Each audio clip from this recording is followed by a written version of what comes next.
अस्सलाम वालेकुम व्यूअर्स, ਇਹ ਉਹ ਮੁਕਾਮ ਹੈ ਜਿੱਥੇ ਨਬੀ ਪਾਕ ਸੱਲਮ ਦੀ ਕਿਆਦਤ ਦੇ ਅੰਦਰ ਮੁਸਲਮਾਨਾਂ ਨੇ ਗਜ਼ਵਾ ਉਹਦ ਲੜੀ ਸੀ ਤੇ ਮੁਸ਼ਰਿਕੀਨ ਮੱਕਾ ਦੀ ਕਿਆਦਤ ਕਰ ਰਿਹਾ ਸੀ ਅਬੂ ਸੁਫਿਆਨ। ਜਿਸ ਜਗ੍ਹਾ ਤੇ ਮੈਂ ਇਸ ਟਾਈਮ ਖੜਾ ਹਾਂ, ਇਹ ਉਹ ਜਗ੍ਹਾ ਜਿੱਥੇ ਨਬੀ ਪਾਕ ਸੱਲੱਲਾਹੁ ਅਲੈहि ਵਸੱਲਮ ਨੇ ਆਪਣੇ 50 ਤੀਰ ਅੰਦਾਜ਼ਾਂ ਦੀ ਡਿਊਟੀ ਲਾਈ ਸੀਗੀ, ਉਹਨਾਂ ਦੇ ਜ਼ਿੰਮੇ ਕੀਤਾ ਸੀ ਇਸ ਪਹਾੜੀ ਨੂੰ ਤੁਸੀਂ ਨਹੀਂ ਛੱਡਣਾ। ਅਗਰ ਮੁਸਲਮਾਨਾਂ ਨੂੰ ਇਸ ਜੰਗ ਦੇ ਅੰਦਰ ਫਤਹ ਵੀ ਮਿਲ ਜੇ ਤੇ ਇਸ ਮੁਕਾਮ ਨੂੰ ਤੁਸੀਂ ਬਿਲਕੁਲ ਨਹੀਂ ਛੱਡਣਾ। ਇਹ ਜਿਹੜੀ ਸਾਹਮਣੇ ਤੁਸੀਂ ਮਸਜਿਦ ਦੇਖ ਰਹੇ ਹੋ, ਇਸ ਮਸਜਿਦ ਵਾਲੀ ਜਗ੍ਹਾ ਤੇ ਮੁਸਲਮਾਨਾਂ ਦਾ ਕਾਫਲਾ ਮੌਜੂਦ ਸੀਗਾ ਨਬੀ ਪਾਕ ਸੱਲੱਲਾਹੁ ਅਲੈहि ਵਸੱਲਮ ਦੀ ਕਿਆਦਤ ਦੇ ਅੰਦਰ। ਲੇਕਿਨ ਜਦੋਂ ਤੀਰ ਅੰਦਾਜ਼ ਨੀਚੇ ਮਾਲੇ ਗਨੀਮਤ ਇਕੱਠਾ ਕਰਨ ਵਾਸਤੇ ਆਏ, ਇਹ ਸਾਹਮਣੇ ਜਾਲੀਆਂ ਤੁਹਾਨੂੰ ਨਜ਼ਰ ਆ ਰਹੀਆਂ ਨੇ, ਇਹਨਾਂ ਜਾਲੀਆਂ ਵਾਲੀ ਜਗ੍ਹਾ ਦੇ ਉੱਤੇ ਮੁਸਲਮਾਨਾਂ ਦਾ ਕਾਫੀ ਸਾਰਾ ਨੁਕਸਾਨ ਹੋਇਆ। ਨੁਕਸਾਨ ਇਸ ਤਰ੍ਹਾਂ ਹੋਇਆ ਕਿ ਨਬੀ ਪਾਕ ਸੱਲੱਲਾਹੁ ਅਲੈहि ਵਸੱਲਮ ਦੇ 70 ਸਹਾਬਾ ਕਰਾਮ ਸ਼ਹੀਦ ਹੋਏ ਇਸ ਜੰਗ ਦੇ ਅੰਦਰ।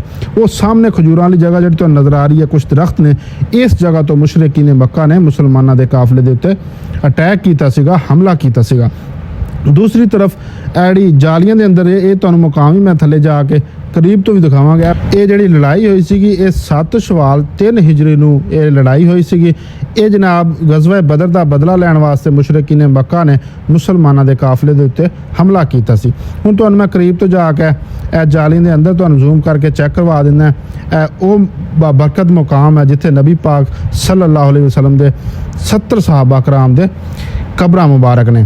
तो अगर तुहानूं वीडियो अच्छी लगी होए तो लाइक कर देना। जज़ाकल्लाह।